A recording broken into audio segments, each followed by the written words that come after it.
Hello, this is Branko Malic of Kali Tribune. In this video, we'll address a problem that is, in its essence, a metaphysical one, but with some political implications, and we'll try to demonstrate how political notions, fundamental political notions, to be more precise, stem from underlying metaphysical assumptions. And to do this, we'll use the very short passages from a book that is Thomas Aquinas' commentary on 3 books of Aristotle's Politics. Now, this commentary, just to give it a broad outline, is not a typical philosophical or theological commentary, because it is more like a textbook where Aquinas just goes on to explain what Aristotle means. It's more like a student textbook. It is extraordinarily well written and is, I would say, a model of how to read a philosophical book. You can learn a lot from it, and I do warmly recommend reading it. But we'll use it only as a basis of discussion of some problems, and to show how both thinkers put forward some notions that are today almost completely, if not utterly, rejected by not only political science but philosophy and even metaphysics, whereas metaphysics is in fact rejected in itself. Now, first book of Aristotle's Politics, among other things, deals with the foundation of politeia, that is translated in English usually and well translated as political community. Now, this term also can be translated as republic, because politeia is the word that was used by Aristotle to denote also the special form of Greek city-state, that is the republics, the state that is built upon whose unity is and form are dependent and caused by constitution, which is not the same as democracy, mind you, and this is, I think, a rather good translation. Now, not to read from Aristotle some of those his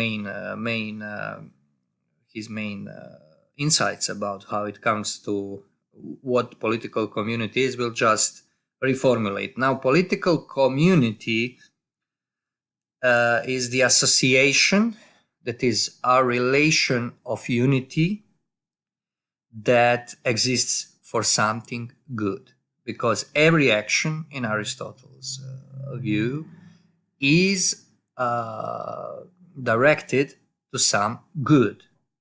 This good may be illusory, but in the original sense, it is not illusory. It is, as he would say, by nature, in accordance to nature. So, political community would be a natural being. That is to say, the being as association, being as unified action or unified activity that provides for what he calls good life. That is not life as such, that is biological survival, but good life, that is the life that can create not only surplus of economical, or as he would say, household goods, because the word oikos means house, economia is the stewardship of the household. That's where we get this word. But also the development of virtues. And virtue or arete is a term in Aristotle that has very wide scope, much wider than it has for us. We don't use it anymore. We mainly use the word value, which is very not only misleading, which is I would say, downright wrong term to explain, to describe the purpose of why we do things as we do them in political community, in the societies we live. Value is in fact economical term, and it has very shallow roots in philosophy. And it presupposes some things as, for instance, discrepancy of subject and object, and subject evaluating what is good and what is not good, whereas in antiquity, Middle Ages, Renaissance, and up to the modern age, the good was intrinsic mode of being.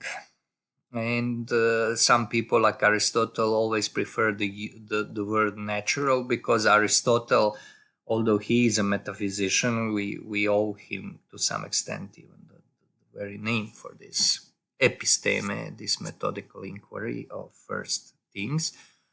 He was vague in his conclusions, and this is sometimes attributed to incompleteness of his books we possess, but I would rather say that it is because of incompleteness of his thought. He wasn't the man who made a closed system of metaphysics, which is in itself impossible, but I think he even didn't attempt to come to final conclusion of some of these metaphysical discrepancies that are present. The other people did that after him. One of those would be even Thomas Aquinas, although he is not as Aristotelian as he's generally understood. He was, after all, the exponent of sacra doctrina, scientia sacra, which is something different than metaphysics, and which is completely other thing.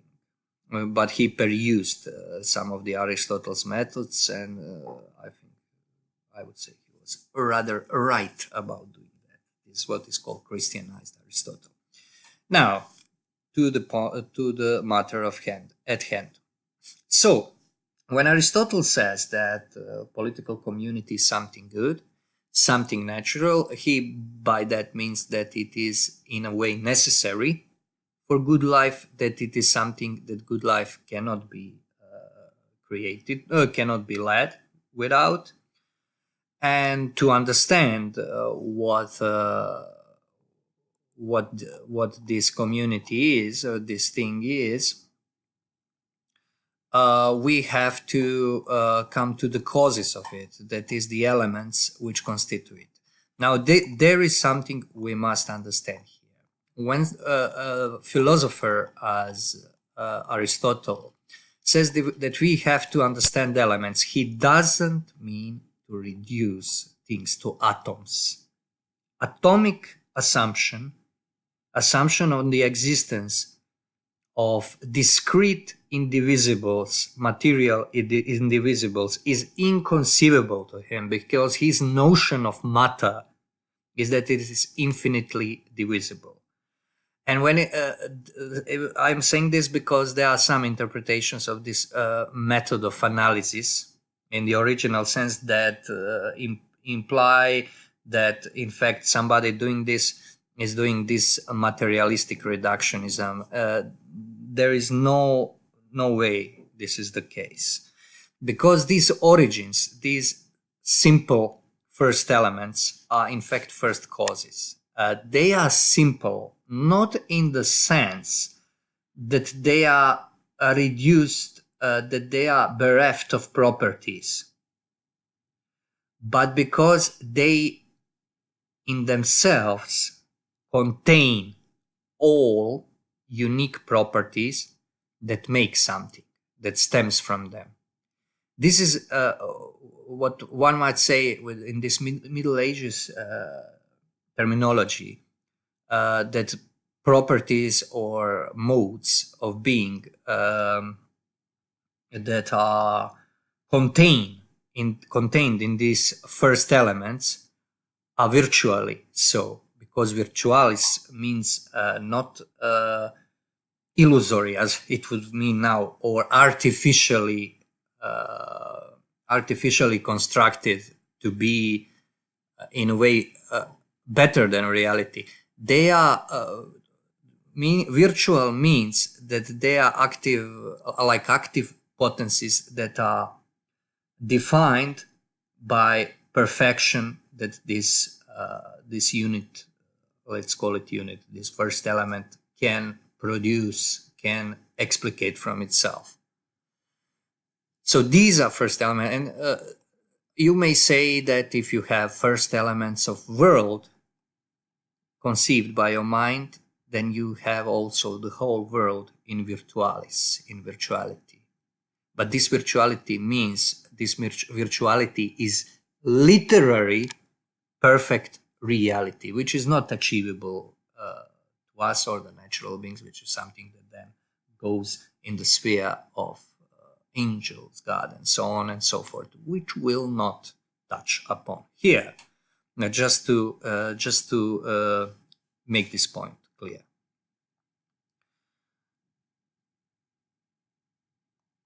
Now we have Thomas' text, and now we'll address one problem here. And this is the problem that has high political implications for our age, and it is the problem of gay marriage. Believe it or not, this is what it is. This video is all about. And this maybe from this introduction it was not so obvious. Now we'll make it obvious. Now I'll read a passage from Thomas's. This is Thomas writing about what Aristotle said, about what Aristotle posits as the main element or this building block, so to speak, of society, of political community. Quote, and he posits the association of man and woman as the first association of persons. And because we need to divide the political community into its smallest parts, he says that we need to affirm that the first union is one of persons who cannot exist without each other, namely the union of man and woman. For such union is for the sake of reproducing both man and woman. And it is clear from this that they cannot survive or exist without each other. End quote. This is so poignant that it's really very easy to overlook its importance. It's so poignant because what he says here is the natural and I would say self-evident truth that the first union is a union of man and wife. That is man and woman, but when it becomes man and wife, this is husband and wife, this becomes socially, let's say, socially formed union. One could add that this is also union of love if you extract these dry terms as reproduction and so on and so forth, because love is what makes unions possible. So the building element of society would be the building element of family, that is a relationship of man and woman. So how about having as a building element of political community the union of man with man or woman with woman? What are we going to get with that? Well, there are a few implications, because even illusory things have their, I would say, a reversed virtuality. The society which denies this as its core denies itself as a society that is built on a nature and even that which is beyond the nature, because it severs the link to reality and establishes as a building block something that is imagined in the reality, imagined in the technical sense. Namely, imagination is an activity of building what Greeks call phantasms, with no phantasms in the sense that of images of things, of notional images or pictorial notions that can or may not have relation or adequacy to reality itself. So if imagination is let loose on itself, it can be done, and the thing it will produce will be imaginary results. But those results will not be natural, and they won't be real, no matter how effective they may be. And imagination can be used as a cause of some forms of craftsmanship and art.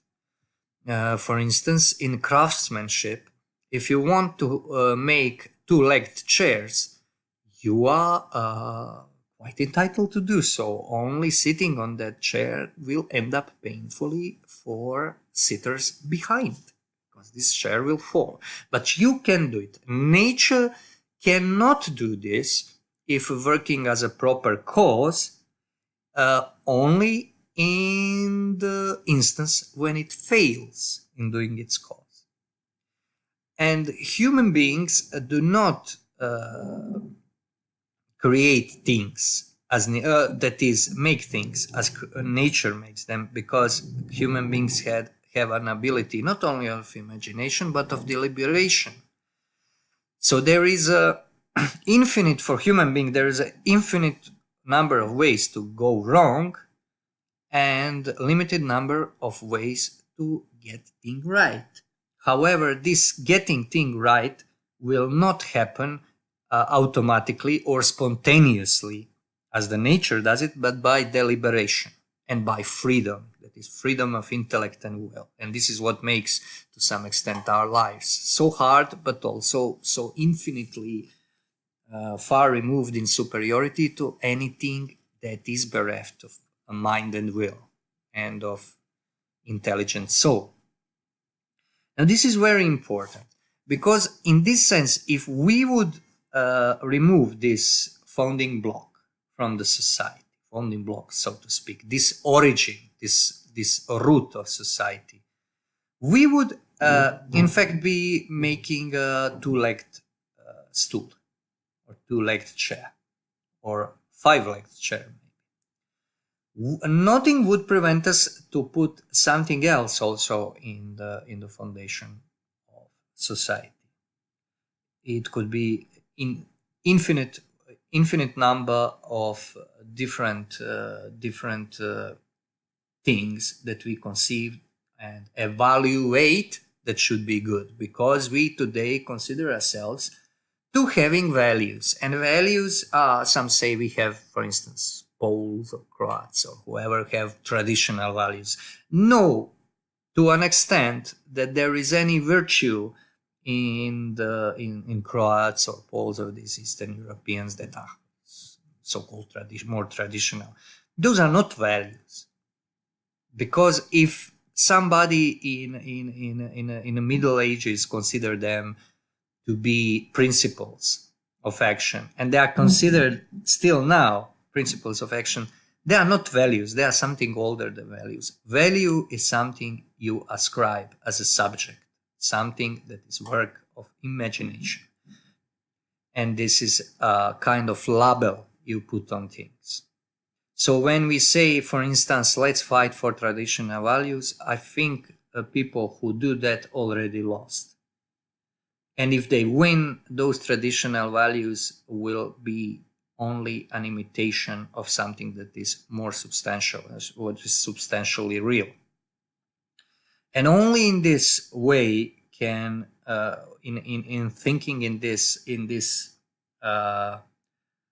subjectivistic optics, can you remove this. Now, it is interesting to note that this unity of man and woman as a main building element of society is a relation. This is relation of lack, because both woman and man lack something, that they are not subsistent as social beings. They are not subsistent. They can't exist each for oneself. And this is very important. This very relation demonstrates that we cannot live outside of community. community is built on this because this is the fundamental property of our nature in this world, as beings that have to live their lives in this world, in the world that is originated in a secondary sense from nature. Not created, but originated in the sense that it is perpetuated by nature, which is in itself built upon, originated in something else, which is completely other story, of course.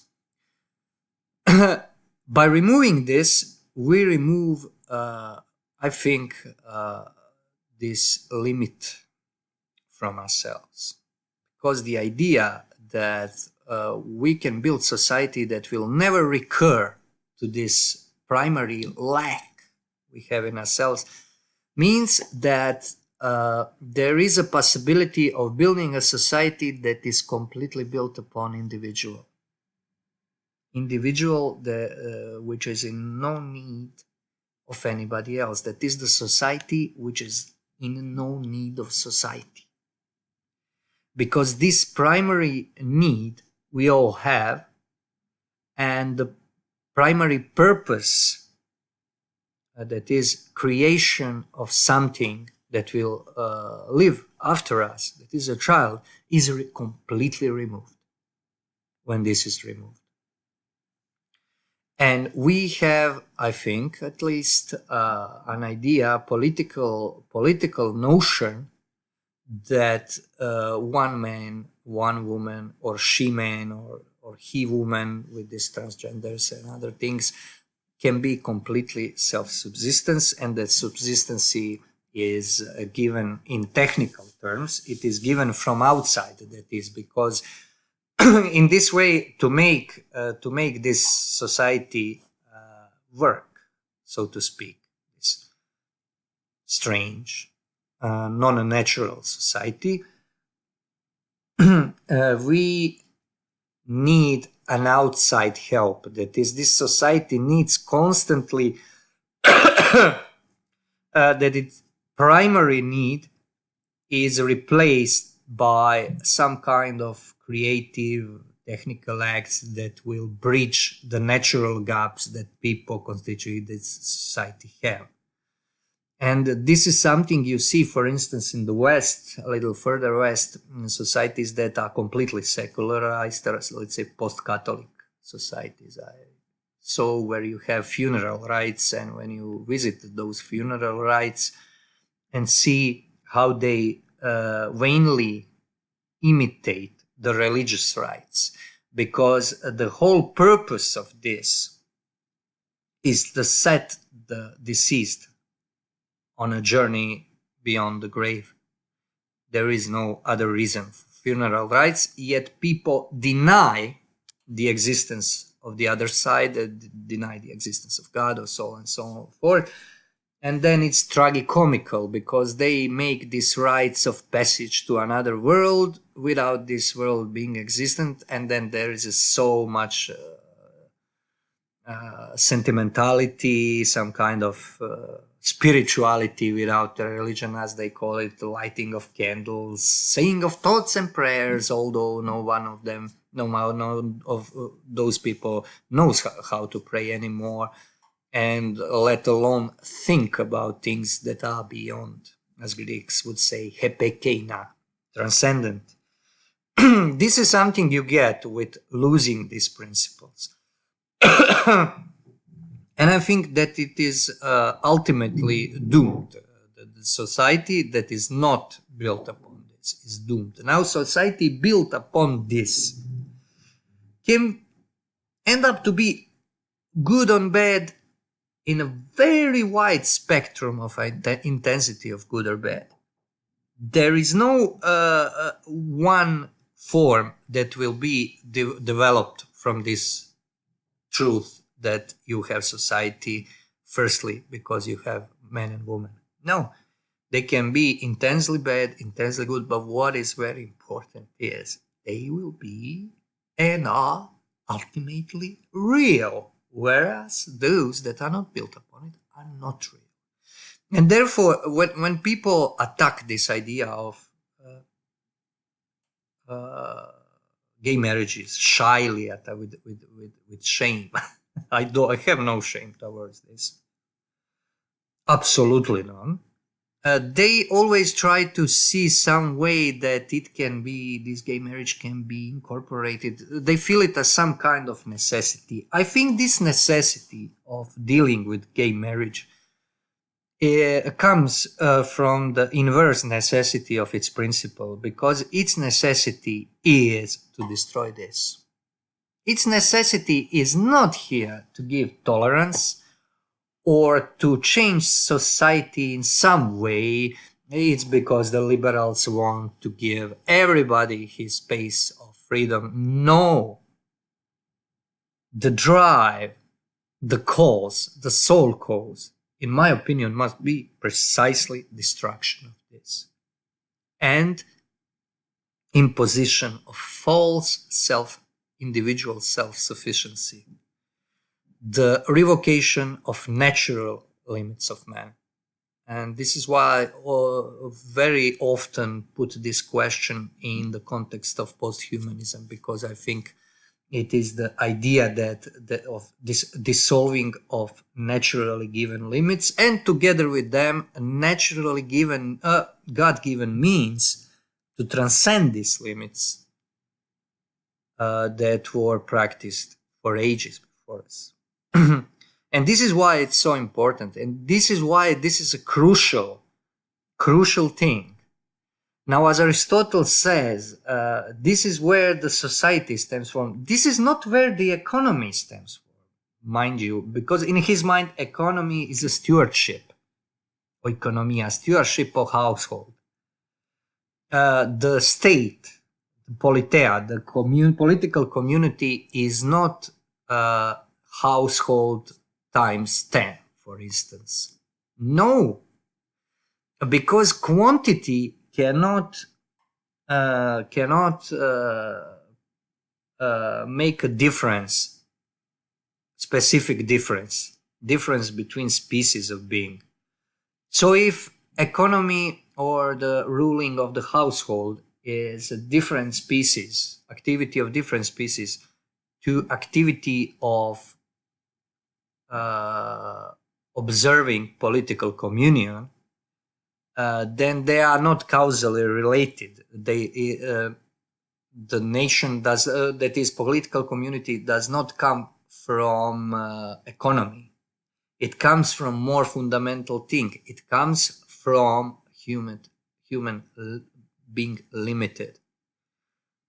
And the main manifestation of this limit is that he is not alone. He is never alone, because there is other human being that is of different sex than him.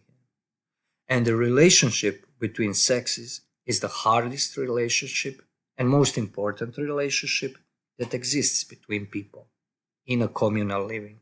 And this is something that is, I think, very hard to deny. And one thing in homosexuality that is very rarely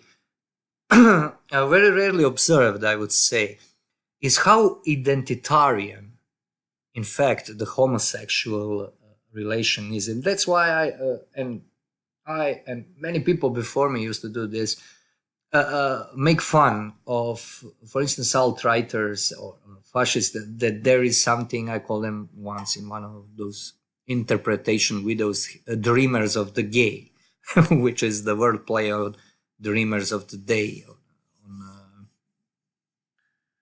Francis Parker Yockey and their predecessors in this white nationalism, European nationalism.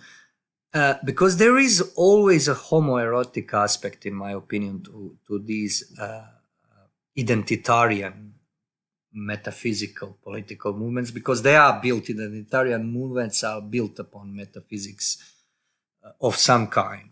And homosexuality is a prime example of this identitarian bent, because original state of man is that he is dependent of being man, dependent on the existence of woman. His very definition is dependent on that. And men and women are extremely different, not only biologically, in the most obvious sense, but mentally. Anybody who was in serious relationship knows this is the relation, any kind of, not even serious, unserious relationship of romancing or trying to get hooked, knows how difficult it is to be done properly, of course, to be done successfully, because it requires a lot of tuning to a mentality that is completely strange to you, mysterious even. And that living in marriages, for instance, feat of diplomacy unparalleled.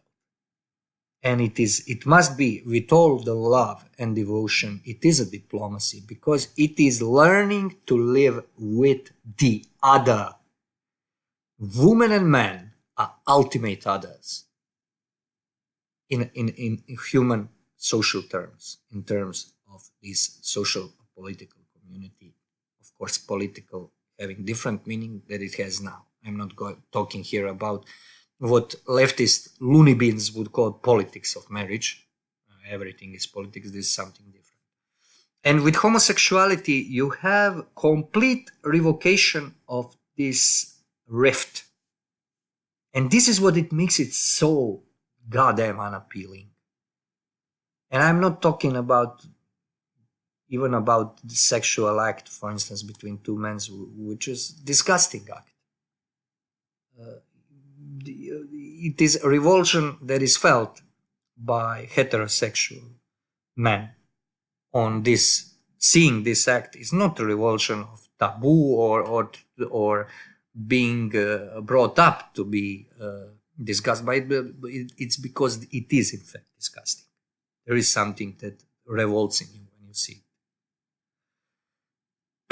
And in this sense, social sense, we can see, I think, partly why is it so.